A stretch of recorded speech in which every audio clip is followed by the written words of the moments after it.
But I had to take a step back and like, wait, what is your energy when you're actually creating this for this person? Was it good? Was it positive? Or did you not really want to do it? Ah, okay. And usually when I create, when I really like and excited about it, it's received. Well. Yeah. Yeah. They're excited. Yeah. So just being more intentional about my energy. That's a good point. Yeah.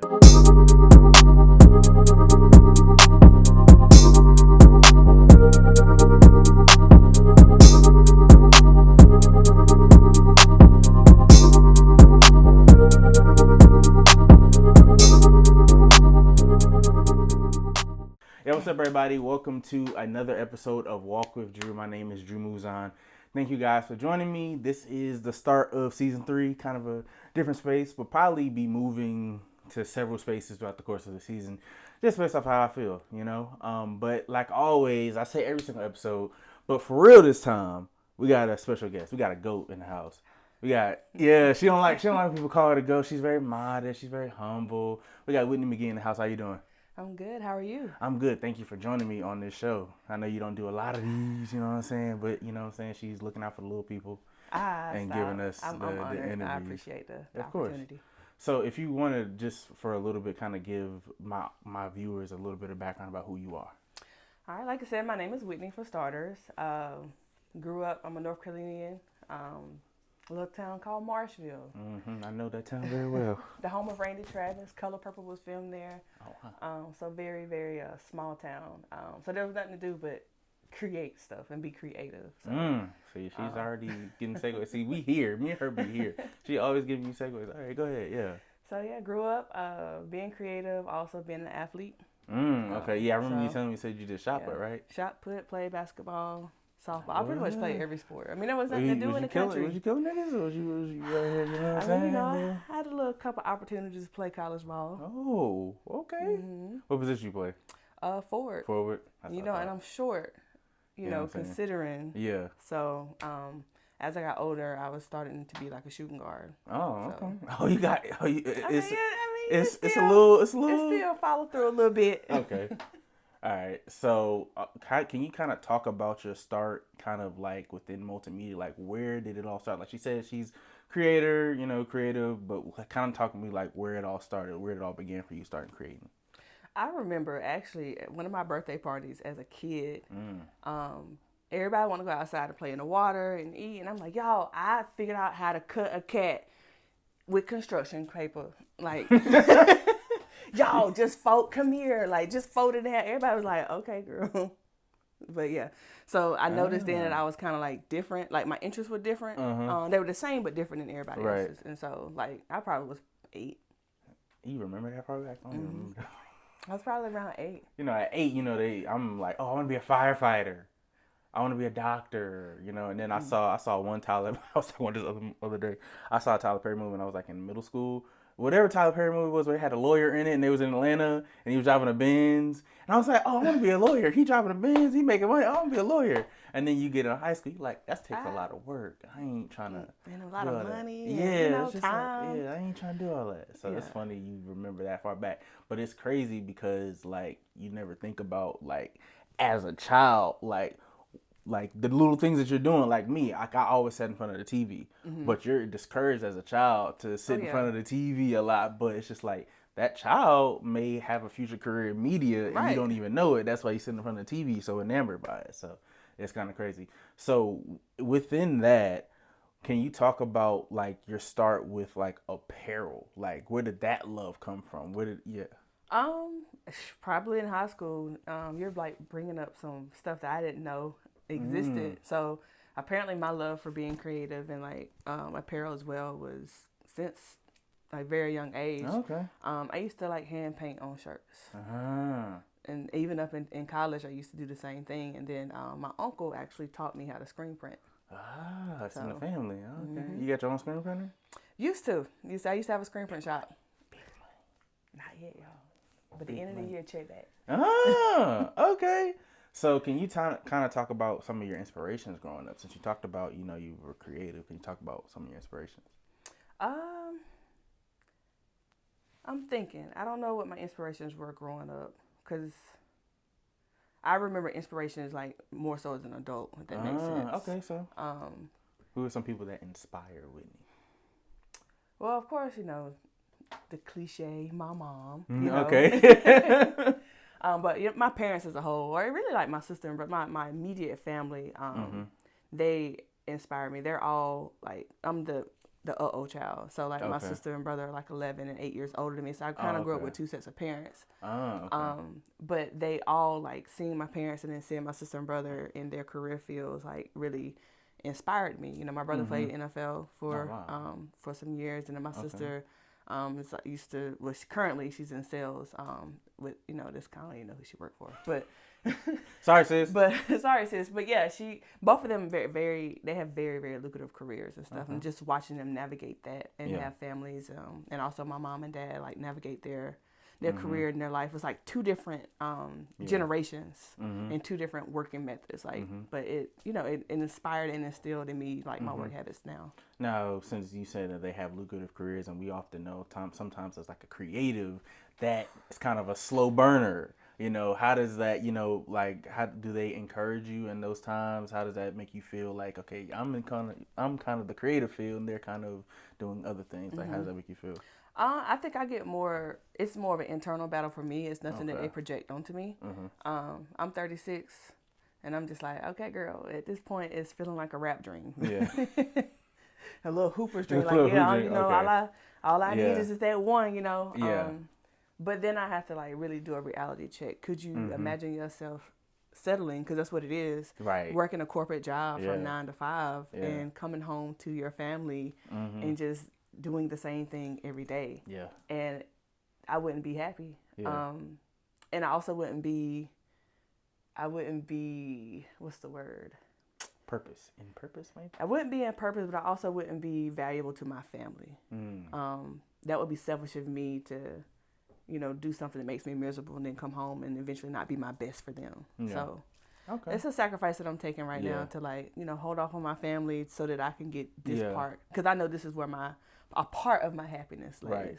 Yes, and I think I'm kind of like in the same way with me, like thinking about like oftentimes like as I graduated college, a lot of my friends moved here, a lot of people got call center jobs, that easy way to move out and things of that nature, and just been sacrificing because it's just like I do not want to be on them phones.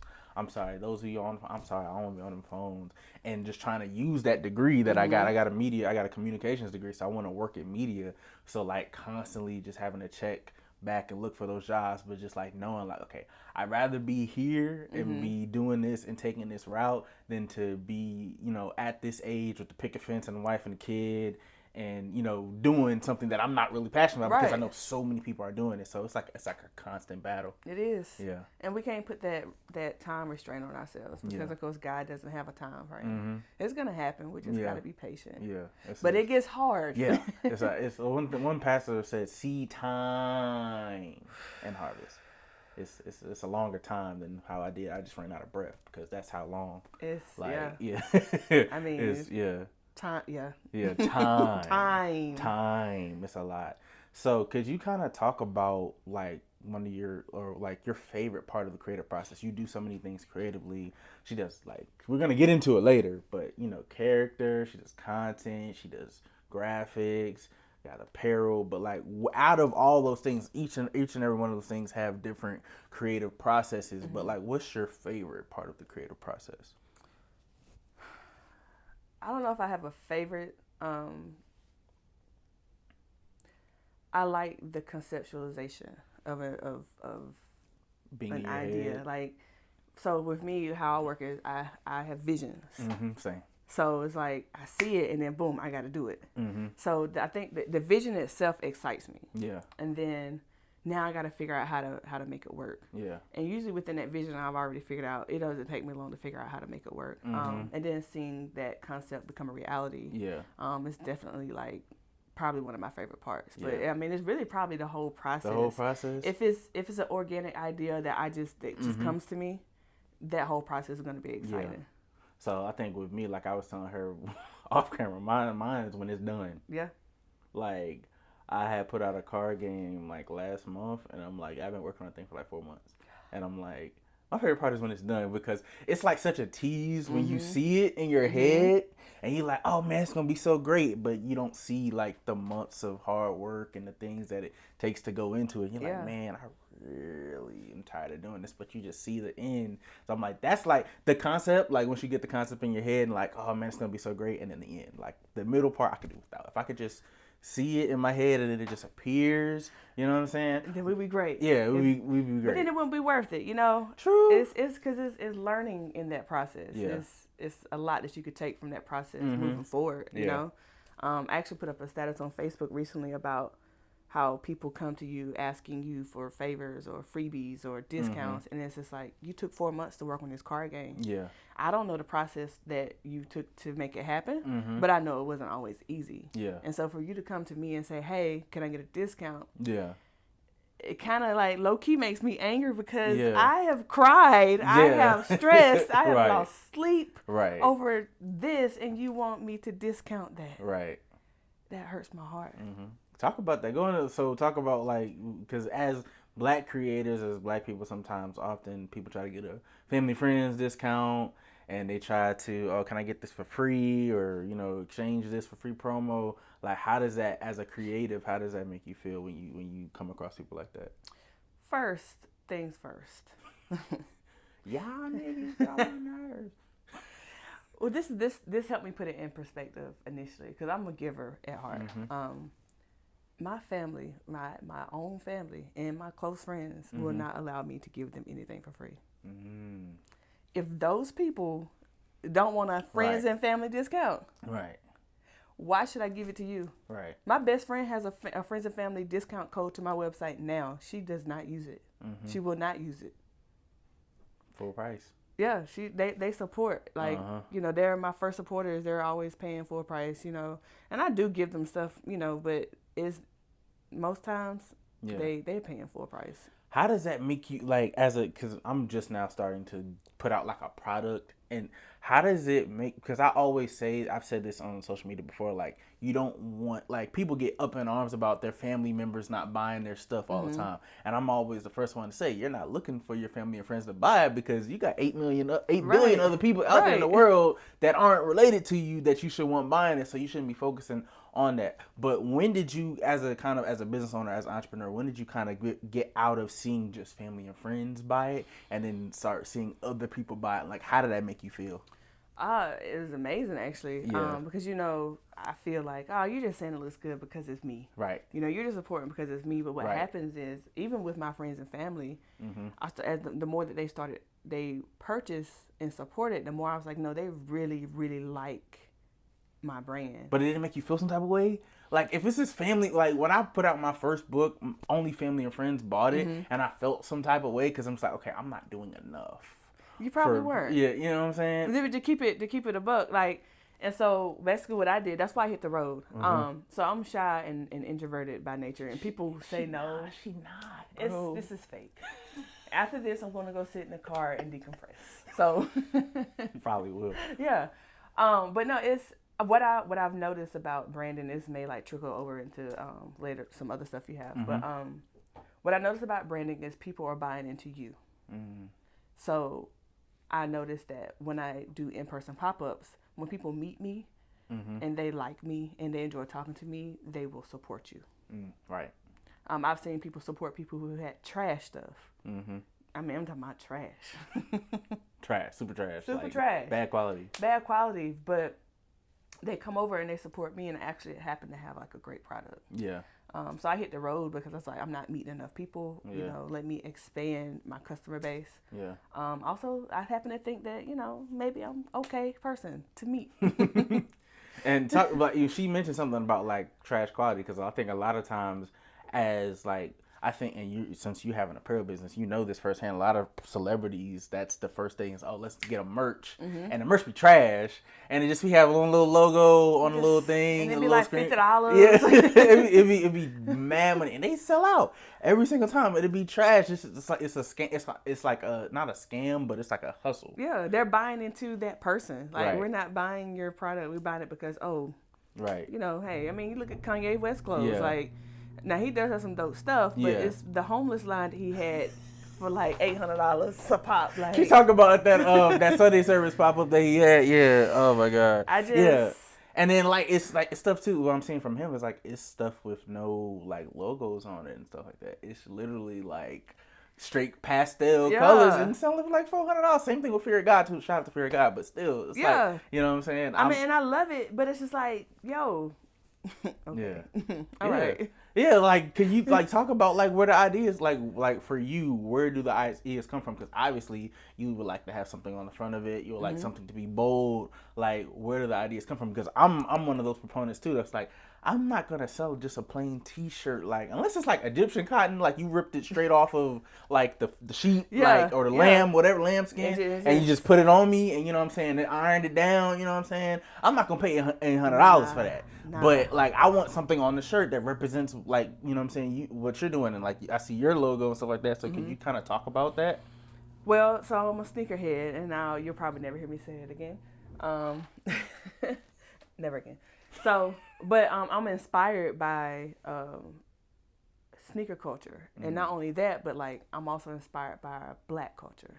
I think it's the most amazing thing. Right. Like our culture, like how we grew up, how like the stuff that happens in church, and just it's amazing to me. So combining the two, it's colorful, it's bold, and so I wanted to like kind of, I guess, translate that in the designs that I do. You will rarely see like a small, simple design from me. Now, I have thought about doing that. Just don't make sense. Just like a little small collection. And I actually do have one. I just haven't released it yet. I've been sitting on it for like 6 months. But like, it's a very small collection where I'll just have like the small, like, I guess, graphic on the shirt, you know, just to fit the times. Because at the same time, you still have to stick to like what your lane is, but also kind of grow with the trends a little bit. Yeah, the small box tees or whatever. Yeah, like I like it, but it's just like, bro, can't nobody read that from a mile away, man? Like that sticks out. So yeah. And this is actually, so I'm actually also inspired. I don't know if you can see the inspiration in this shirt. Saved by the Bell? That's what I thought. First thought. Fresh Prince? It's not even a show. It's a brand. And I don't know how old you are, but you're pretty cultural. You 28. About to be 28. Is it like not high fashion, but it's streetwear? I guess you could say streetwear. It's more so for probably, well, it's not for us. It's not for us. Okay, but growing up, I've seen it. Like, well, maybe it is for us. But the Oakley surf wind jacket. Okay. So you remember they had the little, and I actually used to have one. And the Oakley was pink to green, like that. Okay. Because I was thinking Pink Dolphin. I was thinking Pink Dolphin. Nah, I did have a shirt inspired by Pink Dolphin. See, she knows Pink Dolphin. We're here. We're here. Nobody knows about Pink Dolphin. Yeah, so Pink Dolphin is dope. Yeah, it's a long time ago. I was saying the other day too. I don't know if you remember. Like 10 years ago, Tisa snapbacks that were really in. Spell it. Tisa, T-I-S-T-I $A, like Ty Dolla Sign. Yeah. Okay. The rest of them used to wear that a lot. I'm like, you probably can go and find that on eBay for like $30 now. But it was like $80 like 10 years ago. So it's kind of crazy. I think the style, like fashion, like recycles itself for 20 years. You know, so I'm starting to see the trucker hats are coming back now. Like hard. They got to be a hard trucker hat for me to wear. I got one, and that's about it. Yeah, no, I have one from years ago when they were kind of popular. But yeah, it's not it. No, I might make one with my brand, and then I have a client that that I do stuff for that I may make her a trucker hat for her brand. But she got clients. So I got a question for you. Do you want to create high quality content, but you don't have the resources to do so? My name is Drew Muzan, the founder of That's Genius Media, and I want to help you accomplish your goal. I started here, and I'm currently here. So I know what it's like to be without the resources to be able to create that dope content. I'm looking for small business owners and content creators looking to get their start creating content. I have 5+ years of content creation experience, and I have the high quality equipment that you need in order to accomplish your goal. So I want you to hit my email below, and let's get started on your genius idea today. Peace. So since we're kind of talking about brands, could you kind of get into Proverbs culture and like where did that originate? I love God. I love God. I love T-shirts and like graphics and stuff. And so I've always like, you know, painting on T-shirts and like I have all these in my mind, like these amazing T-shirt ideas. But everybody has a t-shirt brand, or that's the trend now. But then, you know, everybody had, it was something, but it was like, what can I set myself apart? When did you start? 2012. Okay. Oh, wow. Damn, we've been doing this for a minute. Yeah. Okay. Well, yeah, we're gonna continue. Yeah, because you're a boss. Okay. Yeah. She's been in this for a minute. Okay. Yeah. Continue. Easy. But so I was like, man, I would love to wear some shirts that were bold about the stuff I believe in. Mm-hmm. And so you go to like the flea markets, or you see these little t-shirts, and wherever they are, it'd be like, tell Jesus he'll figure it out, and tell me he'll figure thing. And then it'd be like a scripture and like a dove and like some sun rays and stuff. And like, I just like, this is trash. Yeah. I love you guys, but this is trash. Yeah. So I was like, let me make my own to where my age group will relate to it. And even like people in their 60s and 70s are like, yo, I really like that t-shirt. Really? So my customer base it's a big range. Yeah. So like, what are the name? It just thought of Proverbs Culture and like the logo, because the logo is on some Greek word stuff. I see you got it tatted, but the logo's on some Greek. Because I'm like, did you make that yourself? You had somebody make it? The logo? Yeah. So the thing about me is I don't really know how to allow people to do stuff for me. Everything, I say about 90% of everything was done and created by me. Even to so you went in InDesign and did that? I actually, I think I was drawing it. Oh, she can draw too. But so I guess what happened was I was kind of I was like, I want it to be faith-based. I want it to be based off the Bible. You know, what kind of brand or what can I call it? There were several different names that I had, and it just didn't like hit. And then one day I was like, well, what book of the Bible do I resonate with the most? Or what can everybody kind of resonate with the most? That's Proverbs. Right. Proverbs is just a guideline of how to live your life. Yeah. And I was like, well, that's kind of like what I want to like put on my gear is, you know, hey, you should try this. Yeah. This might help your life be a little bit easier. So Proverbs, it was Proverbs Clothing initially. Okay. 2018, I started a process to trademark Proverbs Clothing. And of course, with trademarking, clothing is so generic, I had to then drop it and pick up something else. And so it was a minute. I wrote down some stuff. I actually went back to my notes, and I was like, culture, like, I like it. I like it. So I submitted my information to my my trademark attorney, and she was like, trademark costs money, boy. You got it, boy. Man, listen. I'm still looking at it, but then too, it's like the classes of trademarks too.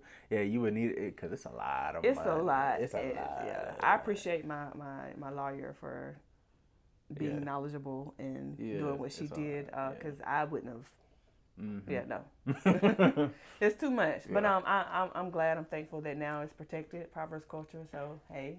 Yeah, giving her coins. You know and also culture is more than, you know, t-shirts and apparel, which even though I started in 2012, it's always been more about t-shirts than this.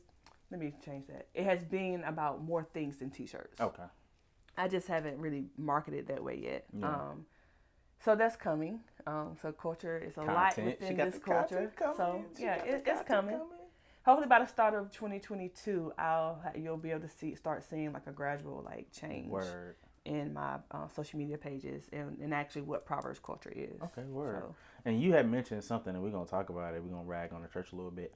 You said that the church designs was trash, and I work in the church. I'm a graphic designer for my church.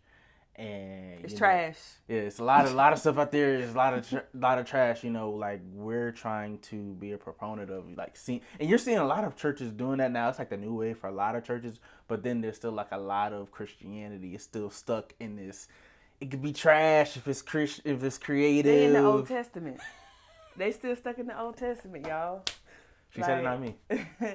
I mean, anybody that comes to see me knows, like, I grew up in the church. I was raised in the church. I won't go too deep. But you ain't seen nothing good that you like. No. And church is a... She's like, somebody might be watching this. Don't need to be watching this right now. I want to, deliver this message as easily and as digestible as it can be. Hey, y'all suck. I'm joking. I feel like church has gotten away from the concept of church, of what it's supposed to be. But that's definitely another. Yeah, no. This walk with Drew. No, we talk about everything. You know what I'm saying? So this is the thing. Like I have a Christian brand, a faith-based brand, and so for me to say that, it's just like girl, we're really for the older. Yeah, for the older Christians. You know, like you don't question it, you don't do stuff. I'm like, but why can't I question it? Why can't I do this? Like, explain this to me. Why we do this? I don't mind doing it, right? But just enlighten me, and don't tell me because that's what they told you to do, which is 9 times out of 10 the situation. Yeah. So, but no, as far as like a church goes, I feel like, and this is not all churches because I haven't gone to all churches, but I feel like church is more of entertainment now, and there's not really much substance there. People are not getting what they're there to get. Okay. Yeah. And I just think that I think it just need to refocus. Like right now, to me, the church is wherever you're joined with people who are gonna worship. Right. It doesn't have to be within the 4 walls, and that's Bible. Like church is outside the 4 walls. That's where the true ministry is. Yeah, that's facts. And for me, I think when it comes to Christian creativity, I think people are afraid to push the boundaries. Like he said, it's very Old Testament because you don't want to think it's a sin to. Oh, let's add some fire here, or let's add some color here. So I think that's a huge part of it, and that's why I'm so anti-religion, anti trying to push creativity within the church, but then you still see a lot of people, and I think some of it too is the market. A lot of churches, some churches are catering to older individuals who may not care about creativity, but it's just that's only the people within your church. If you're trying to reach people outside of it, you got to do something different. Yeah. So I definitely understand that. It's I have my parents are probably in that generation too. They're in their 70s, so I could do whatever I want to do. But I also think it's fun to hey, this is a new design. What do y'all think? That was yeah. Okay, I see it, and then I was like, okay, because I'm gonna do it. So I have a church fan that was they was it's very creative, but girl, we can't bring that into church. It's really not bad, y'all. It's Jesus and the Last Supper, and they all have on my t-shirts. So that's my church fan. That's hard. But how did you? Yeah, we're gonna talk about that later. Because that's what said she had go. Because I don't know how do you Photoshop a shirt onto Jesus and the Last Supper. So, and the point if you see the fan, the point of it is to look Photoshop. Yeah. Okay. And not look like. It looked like they actually were wearing it. I wanted to look Photoshop. Oh, okay. Okay. Cool. All right. Cool. Yeah. So can you kind of talk about what was the process? Well, you had kind of said it was a quick process of getting your stuff in the stores, right? So yeah. She got popping, and then they asked her, So, 2019, 2018, 2019, I was on the road every weekend. Drove to Texas, drove to DC. I think DC might have been the furthest north I went. But pretty much just taking the pop-ups on the road, I got to meet everybody. Everybody got to know about this brand. So did you sign up for pop-ups or how did that happen? So initially, I started my own. I would talk to black-owned businesses. My first one was in Durham. Actually, it was June 29th. Why do I remember this? June 29th, in 18. Okay. And I hit up this bakery, a black-owned bakery in Durham. Okay. And I was like, hey, I want to have a pop-up. Can I have it in your space? And he was like, he didn't charge me anything. He said, come through. Okay. Started promoting it. I like to get other people to do create videos for me. I got Kev on stage to do a advertisement for me. So this is what happened. It was y'all know Kev on stage. I'm his biggest fan. So you say Kev on stage. You say what? You say well, they had started doing Cameo, right? Right when this happened. Okay. So I was like, shoot, let me see let me slide this on through. You know, $25. I gave him the script. Okay. Well, actually, he went off the cuff, off the dome, and said whatever. But he did a little promo video for me. Of course, he didn't post it on his page. It was just for me. But I posted it, and I got Central's head coach to do a video as well. Okay. And so just contacting using my contacts. I'm hey, can you do a video saying that I got a pop-up coming? So that was my first pop-up in Durham. The bakery, he was already making money, but his sales doubled that day. Oh wow! I had a bunch of people come through. It was that was the start, and I was like, okay. Yeah. So I started doing them once a month. And then at this time I was working for, I had a full-time job. Mm-hmm. So at this point I'm working probably like 7 days a week. Mm-hmm. Actually, not 7 days a week. I needed more. Okay, pop up once a month. Okay, cool. I done been to Charlotte, Greensboro, Durham. I can't remember where else I did one. I think I might have did one in Atlanta. And I'm like, okay, it's something more than me hosting my own pop-ups. Like, how can I get more people? So that's when I looked into going into the malls. Oh. So when I started doing pop-ups in the mall, that's when I was working my full-time job and working on the malls on the weekends. So I'm working 7 days a week. And so 2019, I quit my job and hit the road and like scheduled my pop-ups. I did events. I did malls, all over. That's crazy. And then COVID hit.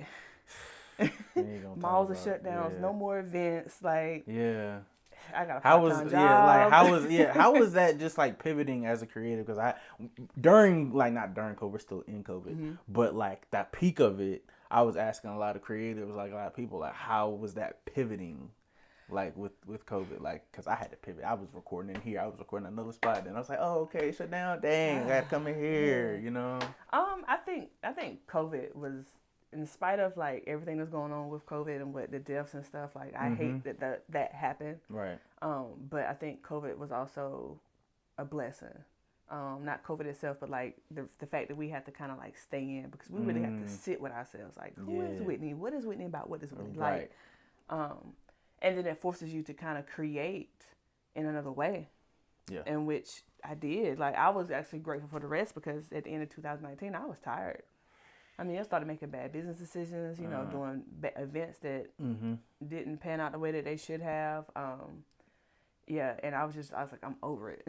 Yeah. And so, getting a part-time and like resting and then like COVID hits. I'm like, okay, well, how am I going to go back on the road and make all this money? Edit that out. How am I going to go back on the road and make a living for myself? No, she said make that money. Y'all reckoning the dough. Y'all reckoning the dough. She was getting paid. That's what she said. She was getting paid. So you have to adapt. And so what I didn't notice, actually I really didn't tell anybody that I worked at Target. This is my first time telling people that I actually work at Target. And we had to start wearing masks. Yeah. I went home, I have a sewing machine, I learned how to make masks for myself, and then I posted it, and then one of my coworkers wanted me to make one. I said, okay, got you. Then all of a sudden I got a mask business. I had it to the point where I had to say, I had to set a weekly goal. I'm only making this much this week. Yeah. And once they sold out, they sold out. Sell out within an hour. What? Anything? Can you make calf sleeve? Can you make some arm sleeves? All I need is a pattern. You know what I'm saying? That's crazy. What does she not do, bro? The list is growing. The list is growing, like, bro, like, and you had said it earlier about like don't like having people like doing stuff for you, and you figure it out yourself. Like, you taking that to a whole nother level because it's just like that's like, what can she not do? That's so wild. Yeah, God has blessed me. I'm actually embracing that. My friends always are hard on me, like, girl, like, you don't know how amazing you are or like, how dope you are. Like, you're severely talented. No, severely. You're severely hard, y'all. No, but it's like you're really, you're super talented. I'm just like, to me, it's natural. Like, this is just what I was blessed to do. And so it's not hard for me. So I don't see it as something being amazing. But 2020 sat me down. It's like, no, like, Whitney, you need to start like embracing that about yourself. Yeah. And then in turn, that makes me an even better creator once I embrace that this is who I am. Right. And then too, I was gonna say too, you should in the future maybe like think about like outsourcing and just outsourcing some of the stuff. I know you don't touch my fabric, shout it. That's happening. That's actually happening. So that I can focus on like getting other streams of income in, which is how I actually ventured out to the other stuff that I'm doing now. Oh, okay. But to kind of go back to the question you asked about how I got my stuff in the store, COVID had everything shut down, had the mall shut down, and I guess what was October last year, things started kind of opening up with restrictions. Okay. So my homegirl hit me up. She had a post on Instagram and social media that she was reopening her store. and she was looking for vendors. And most of the vendors are like she had in the past were just moms, like mompreneurs. So I just posted it, like, you know, because I just repost stuff. Like, she's like, I need you in the store. And I was like, for real? She said, yes, apply. And I'm like, okay, girl. Yeah. I'm redeemed from the curse of the law. I know that. You know your Bible. You should get this. A, Galatians 2:20. B, John 19:30. And A. C, yes, it's A. I said, I'm like, you know Galatians. As much as Uncle Paul talk about crucified with Christ, as much as Uncle Paul talk about crucified with Christ, you should know that. You should know that. I reign in life through Jesus Christ. I know that. Go ahead. What's that? It's a 30-second, ain't it? It's 15 seconds. I know that. I'm trying to figure out if I know that. Come on. Okay. A, 2 Corinthians 5:21. B, 1 Corinthians 2:9. No, 1 Peter 2:9. C, Romans 5:17. Remember your righteousness. Is C? Yep. Oh, That's just Prince first. No, that's the staple of our transformation into grace. Reign in life. Yeah, reign in life through Jesus Christ. I probably didn't really have to, but I applied to stay with the protocol and the system of things, and got my stuff in her store in October, doing really well. In April of this year, another guy opened up a store, same mall, but another store that's catered to men. Okay. And he wanted my stuff in there too, so. Okay. And what was that like? So it's just like, oh, give me a 20 piece, like 50 piece, like so what was that like? It's basically, how should I say it? Brick, half a brick, whole brick. I'm sorry. It's basically like vending, I guess. Like basically, so they have like 15 other business owners in the store. Okay. And we basically pay for a spot. Oh, okay. And so I get monthly income from them. Okay. I just have to keep the store stocked. Oh, okay. All right, cool. So that's just for all you apparel entrepreneurs. That's a bar, a key. Could you, if you could, kind of talk about like one piece of advice you kind of would give to a creative entrepreneur? Something that I'm actually trying to embrace more now is be aware of the energy you have when you create. Because the energy that you have when you're creating is going to be what's received from the people that are viewing your creation. That's good. So if you have like bad energy or you just don't want to do it, yeah, and it's for a client, for example, when they get it, I'm pretty sure they're gonna be like, I don't like this, I don't like that. Can you change this? And I absolutely hate that. Yeah. And I couldn't really figure out why certain people would do that. And I'm just like, not saying that I hit it on the ball every time, but like that's the goal. That is the goal. Right.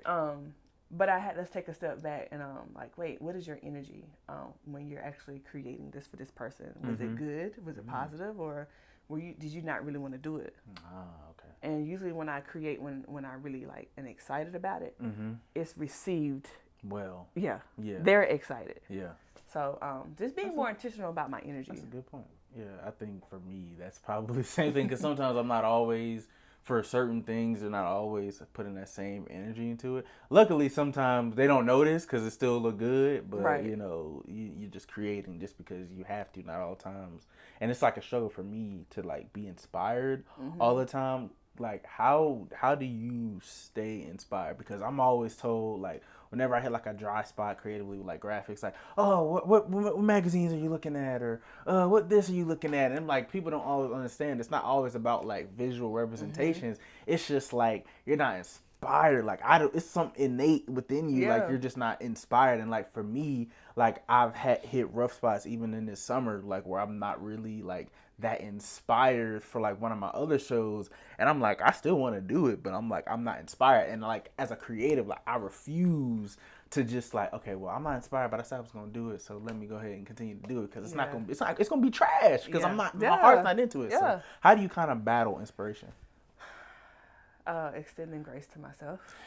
Yeah, that's not like that, because I'm extending myself a lot. You can't force it. If it's not there, it's not there. All right. And I think that there are some things that you have to like be aware of about yourself. Like I know when I'm facing a burnout. I'm actually currently in one right now. This is what I'm gonna call it. I'm exhausted mentally. I haven't created. Like there's stuff that I'm creating for one of my clients, but it's already kind of like I've already created the template. Mm-hmm. A lot of times I just have to plug it in. There's really no like creation stuff. Yeah, You know what I'm saying? So like as far as me designing and doing, I haven't done it in I don't know, maybe a month. Yeah. It's because I'm exhausted. Yeah. So, but I have to learn this. I have to know my body. Yeah. Learn my body. Like, okay, I know what's happening. I'm facing.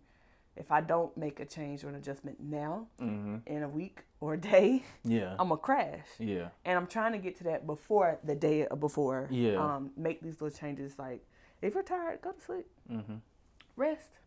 I make one of my clients. I don't even. So I have a couple clients. I actually enforce them to do these things that I don't even do, which is bad. That sounds like a creative. Yeah. Like, yeah, do that.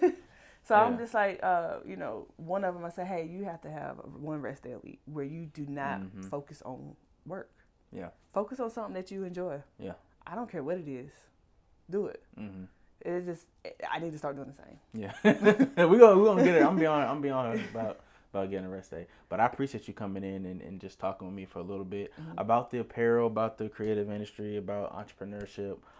If you would shout out your socials and your website where people can purchase your stuff. So Instagram is I am Whitney Mcgee. Facebook Whitney Mcgee is my personal Instagrams. And Facebook, I don't forget Proverbs Culture. Yeah, Proverbs Culture. I also have another brand called Tees by Culture. It has nothing to do with God. It's not bad. It won't send you to hell. But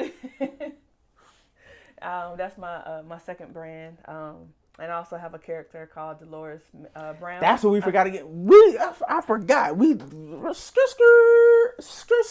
Yeah, gonna mention that, and then we're gonna talk about Deloris because I totally forgot about Deloris. So Deloris Brown is on YouTube. The real Deloris Brown on YouTube. It's just we'll talk about who she is in a second. Yeah. But just follow her on YouTube, and also you can keep up with her on my Instagram page under I am Whitney Mcgee.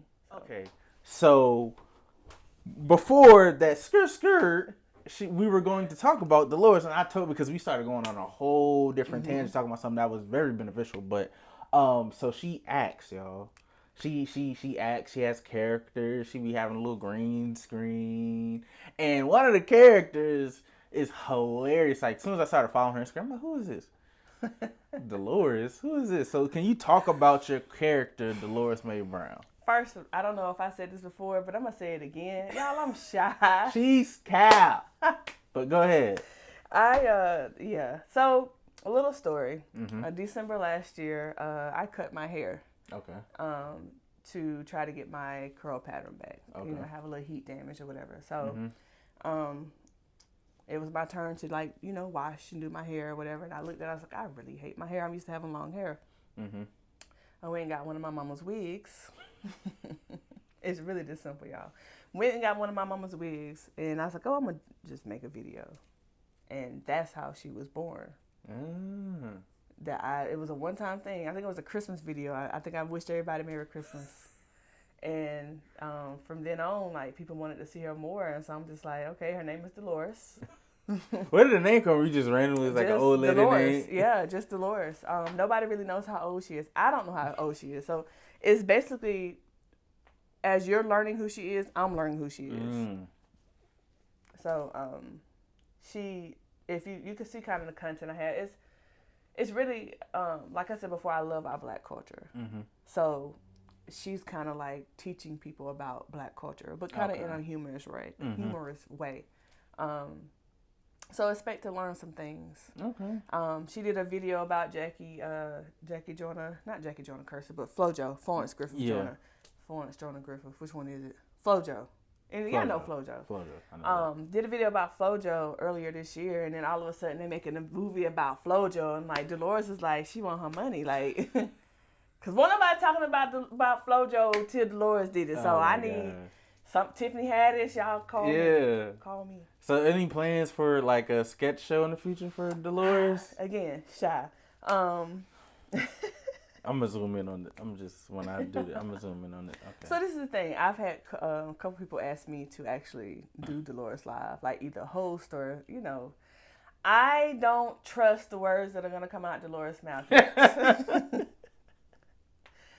I just, when it's different when I'm sitting at home, I'm recording myself, and I get to like, oh man, I said something. Let me When I have control over it, it's easier. Okay. You know, doing stuff live is just... Yeah. And I'm not even talking about live. People jumping the horse. We just trying to get some more online presence.